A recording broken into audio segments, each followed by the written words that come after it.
brings the most challenge in infrastructure management, okay? And so some of your feedback is disposal. That's usually a significant challenge. Integration is also a challenge you have.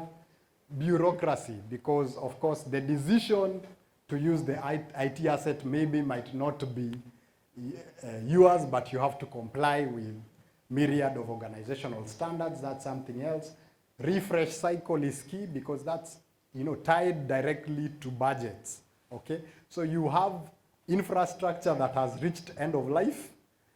When you're asking for budget for refresh, you're told that budget is not there. And so we have to keep pushing infrastructure, okay? And so basically this visibility is key because do we have the right tools that can see end to end? So those are some of the things we think about, okay?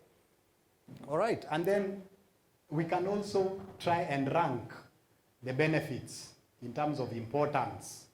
Okay, so what is most important to your organization when it comes to infrastructure management? Okay, so for some organizations, reliability is the most important thing. For other organizations, compliance must be the most important thing. So it's obviously, as you set up this framework, ask yourself the question, in my organization, what is the importance? Okay, is it cost? Is it reliability? Is it agility? Those sort of things matter. All right, great. So let's switch gears.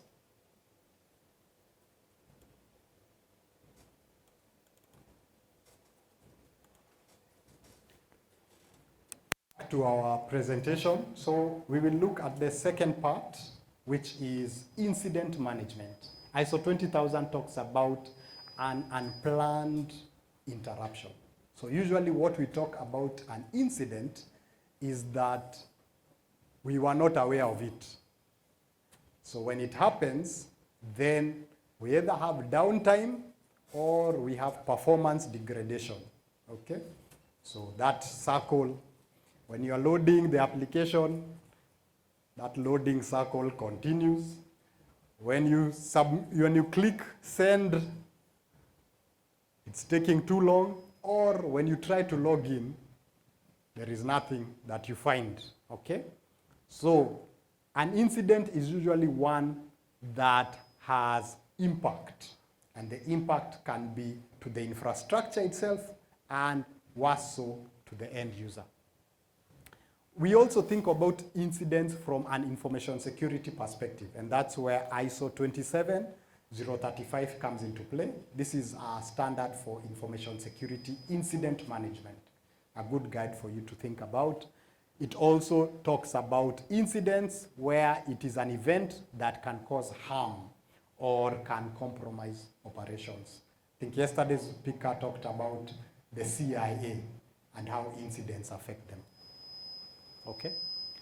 I think we are familiar with incidents. I don't need to tell you much about what an IT incident is. I think if you work in IT, you have experience here, you know how our environment is like. There are incidents that happen that are outside our control, all right? You remember the power blackout that caused someone to lose their job at the airport? Okay. So those are the kind of things to ask the question, okay?